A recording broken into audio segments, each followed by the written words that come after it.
Assalamualaikum warahmatullahi wabarakatuh. Ila hadratin nabiyina Mustafa Sayyidina Maulana Muhammadin sallallahu alaihi wasallam. Wa ila hadrati jamil anbiya wal mursalin malaikatul muqarrabin rohani nusyada ussalihin. Jamil sahabah wal qurabah wa tabi'ina man tabi'ahum bi ihsanin ila yaumiddin. Masyaykhina ajdadina jaddadina as-sabiqina alaina. Ma'alif qudubina man ajazani man ajazahu ila mudahsana hadrati man alafa kitab al-Fatihah.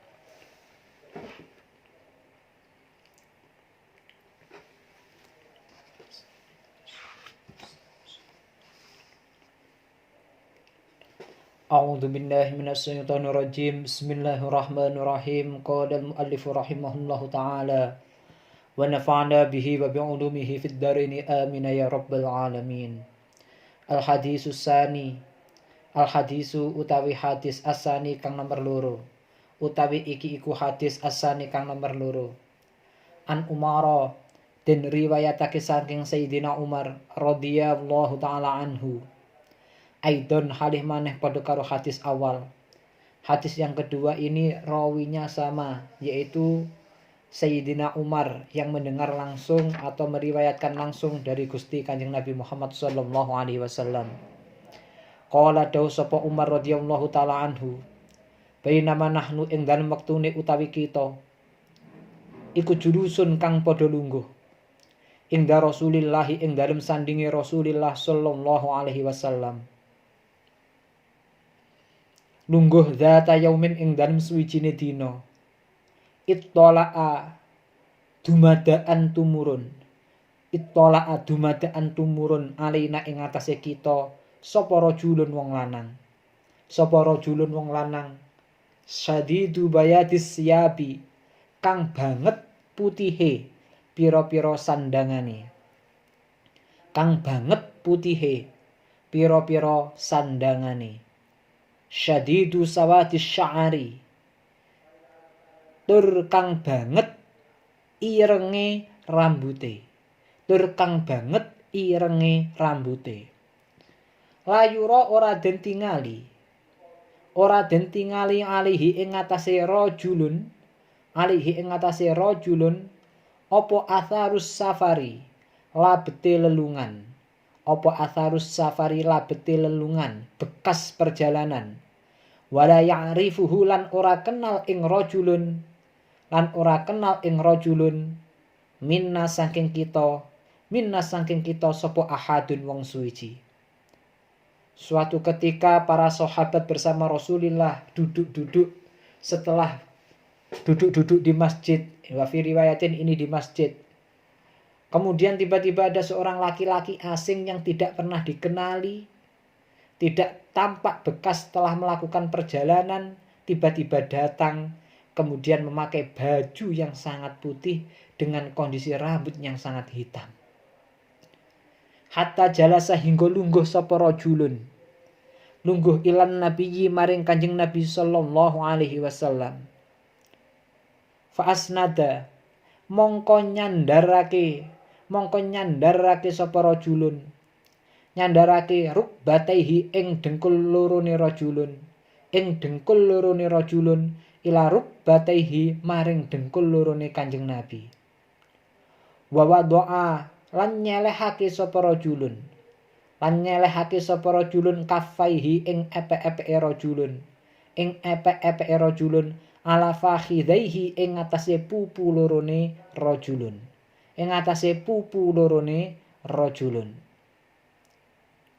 Ini kita harus membayangkan seorang laki-laki asing ini tiba-tiba datang, duduk, kemudian menghadap Rasulullah, mendekatkan kedua lututnya dengan sangat dekat dengan lutut Rasulullah. Kemudian telapak tangannya memegangi pupu atau apa itu? Ya pupunya sendiri. Dengan dalam kondisi yang tawadhu, kondisi yang sangat merendahkan diri karena sowan kepada Kanjeng Nabi. Lalu tiba-tiba waqala lan ngucap sapa rajulun utawa matur sapa rajulun, ya Muhammadu he Muhammad, ahbirni paringo habar tuan ing ingsun anil islami saking Islam. Seorang laki-laki ini kemudian meminta Rasulullah menerangkan tentang apa Islam itu. Faqala mongko dawuh sapa Rasulullah sallallahu alaihi wasallam. Al-Islamu utawi Islam iku ang tasyhada yen to nekseni sira. Yen to nekseni sira an ing sak temene kelakuan. Iku la ilaha ora ana pangeran iku maujud. Illallahu angin Gusti Allah. Wa anna Muhammadan lan sak temene Nabi Muhammad. Lan sak temene Nabi Muhammad iku Rasulullah dadi utusane Allah. Watuki malan yen to jumenengake tuan. Lan yen to jumenengake tuan as-sholata ing salat. Watuk tiyalan yen to nekani tuan, nekani az-zakata ing zakat. Watasuma lan yen to poso tuan, poso Ramadan ing dalem wulan Ramadan. Watahujja lan yen to haji tuan, lan yen to haji tuan al-baita ing Baitullah. Al-baita ing Baitullah inistata lamun kuwasa tuan. Lamun kuwasa tuan ilaihi maring haji. Ilahi maring haji apane sabilan dalani. Apane sabilan dalani. Laki-laki asing ini kemudian dijawab oleh Rasulullah mengenai apa Islam itu. Rasulullah menjawab Islam itu pertama dia atau seseorang ketika telah bersaksi bahwasanya tiada Tuhan kecuali Allah Subhanahu wa taala dan bahwasanya Muhammad itu adalah utusan Allah. Yang selanjutnya orang tersebut mau melaksanakan sholat dengan sempurna, minimal sholat wajib 5 waktu. Kemudian dia mau membayarkan zakat, baik zakat itu merupakan zakat fitrah ataupun zakat mal, yaitu zakat harta benda. Entah itu perdagangan, peternakan, kemudian lain sebagainya. Kemudian orang tersebut mau berpuasa Ramadan, karena ini merupakan sesuatu yang wajib, dan juga mau melakukan haji ke Baitullah apabila oleh Allah dikasih kemampuan. Kemampuan haji ini meliputi satu kemampuan fisik, yaitu sehat, mental, keberanian, kemudian kemampuan harta, memiliki kecukupan. Apabila berangkat ke sana, maka dibuat untuk memenuhi kebutuhan anak-anaknya, keluarganya di saat seseorang tersebut bepergian itu masih mencukupi. Dan tentu untuk ke sana juga membutuhkan ilmu. Maka orang ke sana tidak hanya sekedar butuh fisik, butuh harta, namun juga butuh ilmu supaya keabsahan daripada haji yang sudah dilaksanakan atau akan dilaksanakan dengan biaya mahal, letaknya jauh, kesempatannya sangat langka, menjadi haji yang diterima oleh Allah Subhanahu wa taala. Selanjutnya qala matur sapa rajulun. Qala matur sapa rajulun sodakta bener tuan. Sodakta bener tuan, fa'ajibna mongko gawuk sapa kita. Fa'ajibna mongko gawok utawa heran sapa kita. Heran lahu maring rajulun. Yas'aluhu krana takon sapa rajulun ing Kanjeng Nabi. Krana takon sapa rajulun ing Kanjeng Nabi, wa yusaddiquhu lan benerake sapa rajulun ing Kanjeng Nabi. Lan benerake sapa rajulun ing Kanjeng Nabi. Kemudian para sahabat yang ada di situ yaitu Sayyidina Umar dan lain sebagainya melihat fenomena itu, kejadian itu sangat terkagum-kagum. Kok ada orang ini bertanya, kemudian dijawab oleh Rasulullah, kemudian orang tersebut membenarkan kalau jawaban Rasulullah itu merupakan sesuatu yang benar. Kok kayaknya ini adalah seseorang yang ngetes Rasulullah. Maka sahabat saat itu bingung, saat itu takjub. Ini bisa dibayangkan ada orang asing di saat kiai dan juga para santri kumpul, tiba-tiba orang asing itu tanya kepada kiai, "Kiai, apa Islam itu?" Nah, kemudian setelah kiai menerangkan, orang asing tadi berkata, "Benar kiai." Nah, maka tentu para santri yang dalam konteks hadis ini adalah para sahabat saat itu terkagum-kagum dan takjub dengan kejadian itu. Qala ya Allah ya Rabbi ya Karim. Qala matur sapa rajulun, fa akhbirni mongko aweyo kabar tuan. Mongko aweyo kabar tuan anil imani saking iman. Kemudian laki-laki ini bertanya kepada Rasulullah, "Ya Rasulullah, kasihlah kami berita tentang apa iman itu. Qala, jawab Kanjeng Nabi, antuk mina utawi iman iku yen to percaya sira. Iku yen to percaya sira billahi kelawan Gusti Allah. Wa malaikatihi lan pira-pira malaikate Allah. Wa kutubihi lan pira-pira kitabe Allah. Wa rasulihi lan pira-pira rusulihi lan pira-pira utusane Allah. Wal yaumil lan dina al akhiri kang akhir. Wa tu'minalan yen to iman sapa sira. Iman bil qadari kelawan pestine Allah. Kelan pestine Allah khairihi nyatane baguse qadar. Nyatane baguse qadar wa syarrihi lan olone qadar. Wa syarrihi lan olone qadar. Qala matur sapa rajul, sodakta bener tuan. Sodakta bener tuan. Pertanyaan yang kedua tentang iman. Kemudian Rasulullah menerangkan terhadap yang hadir di situ apa iman itu. Iman adalah pertama pembenaran kita tentang keyakinan kita kalau Allah itu benar-benar ada. Karena Allah itu tidak kasat mata untuk saat ini. Kemudian malaikat Allah, yaitu makhluk-makhluk Allah yang tidak kasat mata itu juga maujud. Malaikat Allah adalah ibadun la ya'suna ma amarahum wa yaf'aluna ma yu'marun, yaitu hamba-hamba Allah yang tidak pernah membangkang-membantah atas seluruh perintah Allah, dan mereka semua adalah orang-orang yang selalu mematuhi perintah Allah. Dan malaikat sendiri ini kita tidak boleh membayangkan malaikat ini laki-laki atau perempuan. Kita cukup percaya malaikat itu ada. Malaikat utamanya yang 10 yang seharusnya kita hafal mulai Jibril, Mikail, Israfil, Raqib Atid, Malik Ridwan, dan lain sebagainya itu minimal kita hafal plus tugas-tugasnya. Dan tanpa kita membayangkan apakah mereka itu laki-laki atau perempuan. Sebab barang siapa meyakini malaikat itu adalah laki-laki, pada prinsipnya sesuai ilmu tauhid kita sebenarnya orang itu dihukumi fasik. Kalau orang malah meyakinkan, membayangkan malaikat itu mungkin wanita, seperti peri, bersayap, cantik, maka orang tersebut dikatakan kufur. Ini kalau membayangkan malaikat adalah wanita. Maka cukup kita meyakini, mengimani malaikat itu ada tanpa membayangkan jenis kelaminnya. Kemudian juga kita harus iman terhadap kitab-kitab Allah. Utamanya 4 kitab, yaitu Zabur, Taurat, Injil, dan Al-Quran. Meskipun sekarang kita tidak dituntut mempercayai apakah Injil itu sekarang masih merupakan kitabullah yang asli dan orisinil, maka tentu jawabannya kita pokok harus percaya kalau Injil itu pernah ada, Zabur pernah ada, Taurat pernah ada. Dan sekarang kita cukup meyakini kalau kitab yang masih orisinil, tidak dirubah, dan masih utuh pembenarannya atau kebenarannya dari sisi Allah cuma Al-Quran saja. Kita juga harus percaya atau iman selanjutnya kepada utusan-utusan Allah. Min ladun adama ila nabiyina Muhammadin sallallahu alaihi wasallam. Yaitu nabi-nabi sejak Nabi Adam sampai Nabi Muhammad. Para rasul itu jumlahnya banyak, para nabi pun jumlahnya juga banyak. Namun yang hendaknya kita hafal adalah 25 nabi dan juga 25 rasul yang telah masyhur itu.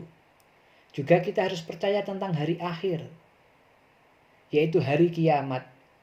Begitu pula kita harus iman tentang seluruh yang tercipta, seluruh yang terjadi, yang maujud di dunia ini, entah yang baik ataupun yang buruk, itu sesuatu yang pasti berdasarkan keputusan Allah.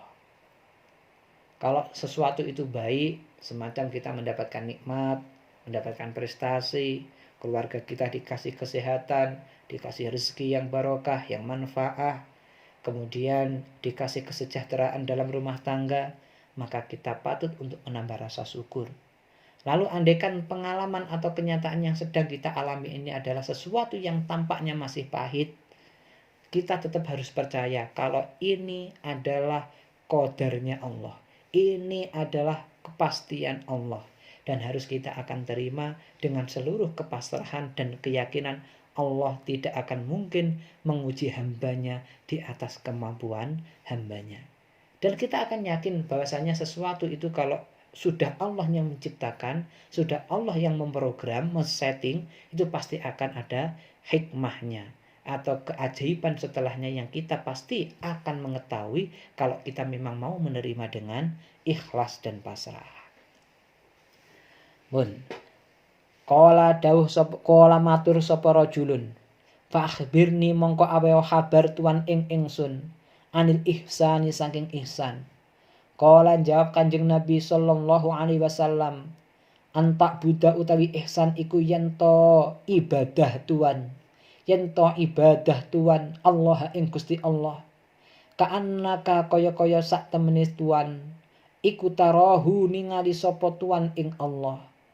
Fa illam takun mongko lamun ora ana tuan iku tarahu ningali tuan ing Allah. Fa innahu mongko sak temene Allah iku yaraka bisa ningali sapa Allah ing sira. Kemudian pertanyaan selanjutnya adalah tentang ihsan. Apa ihsan itu? Ihsan ini sebenarnya adalah kata lain dari ketulusan yang muncul daripada buah keyakinan yang sempurna. Ketika kita sudah benar-benar yakin, tentu kita akan berperilaku, beribadah dengan bentuk ihsan, dengan bentuk tulus tanpa ada unsur keterpaksaan. Bukan memandang ini tugas dan sebagainya, enggak. Namun kita benar-benar tulus bahwasanya Allah itu ada, kemudian hari akhir itu benar-benar nanti akan tiba, maka kita pasti akan tulus dan ikhlas melakukan seluruh perintah Allah tanpa ada unsur keterpaksaan. Dan sesungguhnya manusia atau orang iman ini harus sampai pada derajat ihsan. Tidak hanya sekedar Islam saja ataupun iman saja, tapi iman dan Islamnya harus dikemas dalam sebuah koridor level ihsan ini. Sehingga ketika kita menjalani apapun ini tanpa ada unsur keterpaksaan. Ini kita dipaksa sama Allah, ini sudah tidak ada cara berpikir seperti itu. Dan orang bisa ihsan sekali lagi adalah ketika sudah memiliki keyakinan yang kuat, kemudian memunculkan ketulusan dalam beribadahnya. Qala ya Allah ya Rabbi ya Karim, qala matur sapa rajulun, fa akhbirni mongko aweo kabar tuan, anisa ati saking tumekone dina kiamat. Lalu seorang laki-laki asing ini tiba-tiba minta Rasulullah untuk mengkabarkan kapan terjadinya hari kiamat. Qala jawab Kanjeng Nabi, mal mas'ulu ora ana utawi wong kang den takoni. Ora ana utawi wong kang den takoni. Anha saking kiamat iku bi'aklama kang luwih ngerti minas sa'ili tinimbang saking wong kang takon. Lalu Kanjeng Nabi menjawab, sebenarnya orang yang ditanya ini tidak lebih paham daripada orang yang bertanya. Ini menunjukkan kalau kiamat sesuai daripada keterangan para ulama, persisnya kapan, datangnya kapan, bahkan para malaikat dan para nabi oleh Allah tidak dikasih tahu waktunya. Ini murni wilayahnya Allah, murni rahasianya Allah, dan tidak pernah dibocorkan kepada siapapun daripada hamba-hamba dan ciptaan Allah. Qala matur sapa rajulun, fa akhbirni mongko aweyo kabar sira an ammaratiha saking pira-pira tandane kiamat.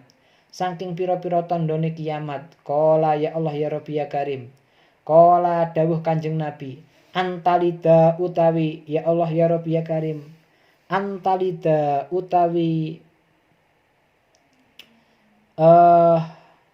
amaroh iku yen to nglahirake sapa al ammatu amat. Sapa al ammatu amat itu budak wanita. Sapa al ammatu budak wanita. Robbataha ing gustine amat.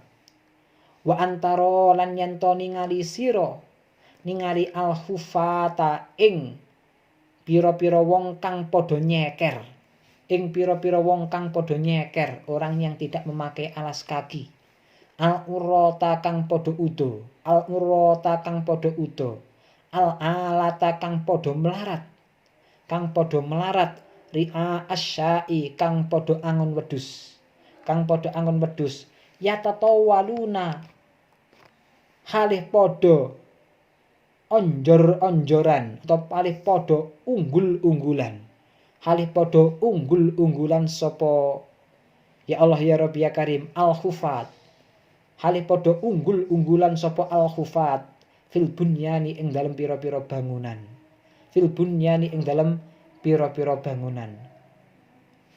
Kemudian Rasulullah ditanya, lalu tanda kiamat itu mau tiba, nanti yang terjadi apa? Ini merupakan dua materi yang harus kita fahami dan kita jadikan pelajaran memandang fenomena yang saat ini terjadi.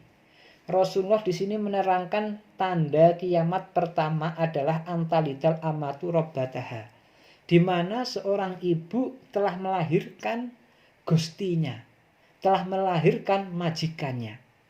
Ini para ulama ada yang mengatakan di mana ketika zaman ini telah menunjukkan kondisi anak lebih berani dan prakteknya lebih ngatur-ngatur kepada orang tua, ini maka merupakan pembenaran daripada dawuhnya Kanjeng Nabi, yaitu antalidal ammatu robbataha.